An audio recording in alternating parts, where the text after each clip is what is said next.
പൊന്മുട്ടയിടുന്ന താറാവ്. ഒരിടത്തൊരിടത്ത് പാവപ്പെട്ടൊരു കൃഷിക്കാരന് വളരെ ഭംഗിയുള്ളൊരു താറാവുണ്ടായിരുന്നു.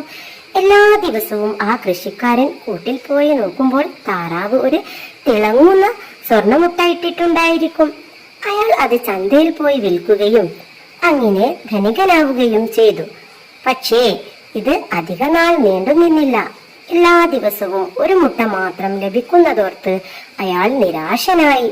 പെട്ടെന്ന് ധനികനാകാൻ അയാൾ ആഗ്രഹിച്ചു. ഒരു ദിവസം പണമൊക്കെ എണ്ണി തിട്ടപ്പെടുത്തി കഴിഞ്ഞപ്പോൾ അയാൾക്കൊരു ആശയം ഉദിച്ചു. ഞാൻ ആ താറാവിനെ കൊന്ന് അതിലുള്ള എല്ലാ മുട്ടകളും പുറത്തെടുക്കും. അപ്പോൾ എനിക്ക് പെട്ടെന്ന് ധനികനാകാം. അത്യാഗ്രഹിയായ ആ മനുഷ്യൻ ആ താറാവിനെ കൊന്ന് അതിന്റെ വയറ് തുറന്നു നോക്കി. പക്ഷേ അയാൾക്ക് ഒരു മുട്ട പോലും കിട്ടിയില്ല. ആ താറാവ് ചത്തുപോവുകയും ചെയ്തു. കൂട്ടുകാരെ, ഈ കഥയുടെ ഗുണപാഠം എന്തെന്നാൽ അത്യാഗ്രഹം ആപത്താണ്.